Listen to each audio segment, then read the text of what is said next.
take on posting personal business to social media.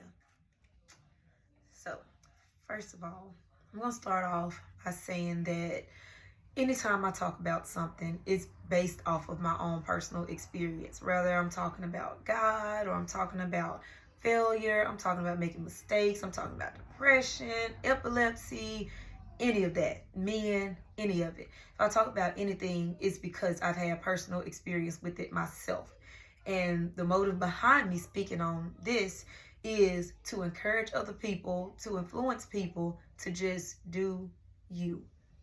That is something that I'm still struggling with today, but sometimes I like to go back and watch my own videos and encourage my own self to do the same.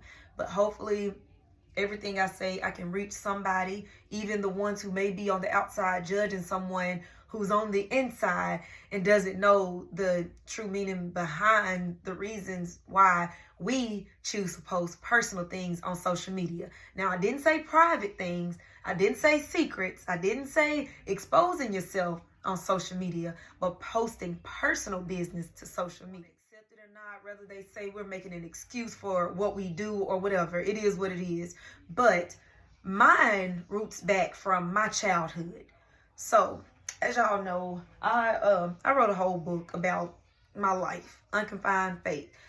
I told my story in this book.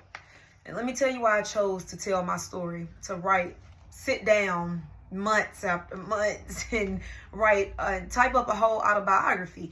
The reason for that is because I know I've talked about it in previous videos that my mom passed away when I was 14 years old. Even before my mom passed away, I was always the quiet one. I was always the overlooked one. My uncle used to call me weird. My auntie called me weird. They called me strange. They said I basically told me I was different and I was weird.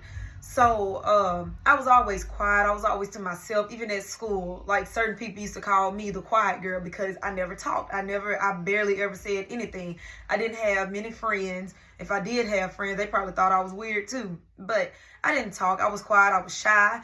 And the older I got, I started to make friends and I started to, open up a little bit more. And it's like when I started to open up more, then that's when I started to get talked about. And I didn't know how to be. I didn't know what type of person to be because, like I said, they called me weird. They said I was strange when I was being myself. So I didn't know how to be. I didn't know how to present myself to the world. I didn't know how to walk up and make a friend. I didn't know how to do it. So when I finally got to a point to where I was talking, I was opening up, making friends, and, I became goofy. I started trying to be outgoing, and people started talking about me. My family, they started talking about me, and they started making up rumors about who I was and, just saying a whole lot of things that I wasn't okay with. But guess what? I never said a word. I would pick one of not even my friends, I would pick maybe my auntie to tell. I didn't even tell her a lot of things, but I would just pick a certain person to just say something to, and then I would let it go. And then, if it was bothering me that much, and a lot of it bothered me a lot, but some things just bother me more than others. So I would take that thing and I would try to vet to somebody who I felt like was a good person to talk to. And I would talk to them about the situation. Then I would let it go. Still probably go cry, still be mad or whatever, but I would say it and I would let it go. And then with that, they would keep doing it over and over and over and over.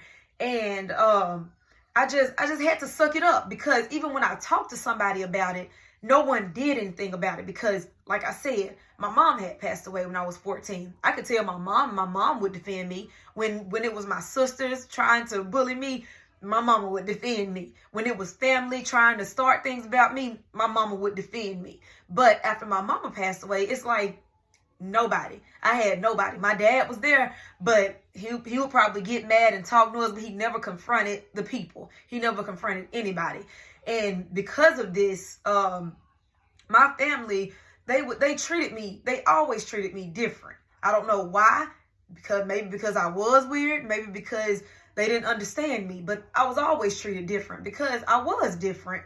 But that's never a reason to, treat a person bad, a child bad, especially being 14 and losing your mom and you don't have anybody.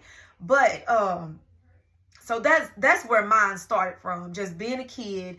And I never used to speak up for myself. If somebody could walk in and say, I know you did this, I saw you do that, or so and so, Naisha did this and Naisha did that, and I know it's a lie, and I would never say nothing to defend myself. I would just let it be what it is. I would probably smack my lips and I didn't do it. And then, you know, you can't argue with another adult, so you have no choice but to let it be what it is. They said that, that's what it is.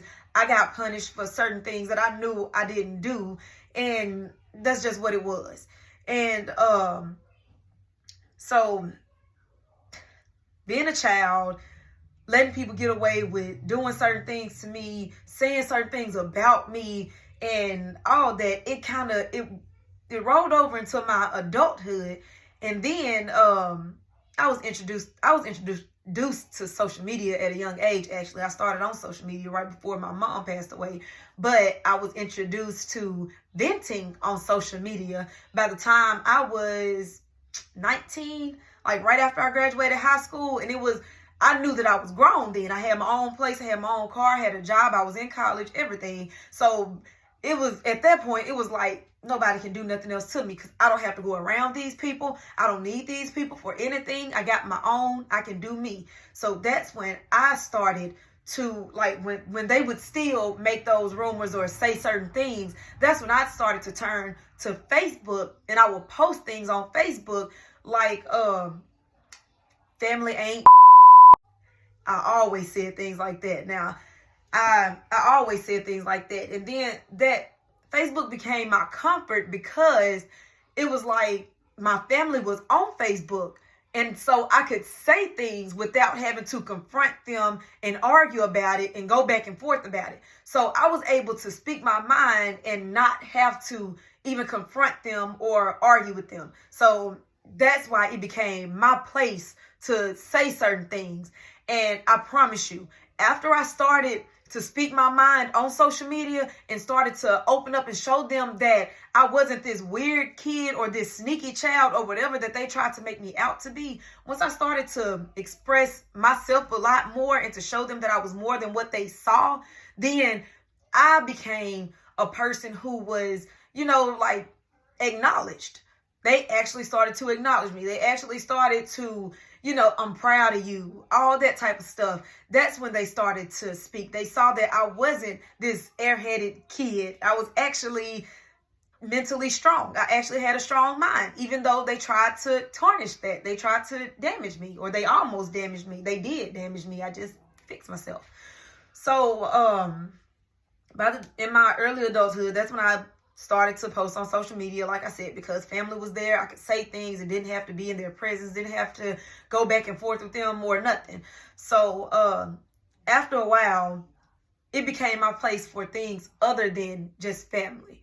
When I would have these disagreements with other girls, when I would have disagreements with guys, when just things didn't go well with me, that was my way to just speak my piece and let it be.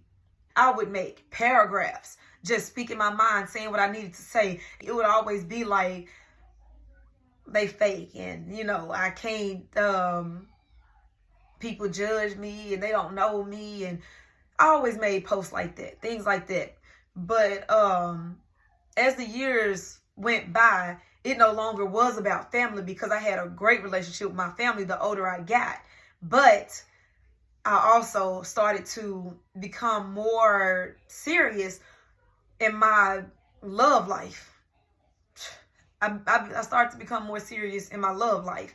So that's where all my attention started going to. Even though every now and then I would still post about family issues, it was mostly about my little love life that I had going on.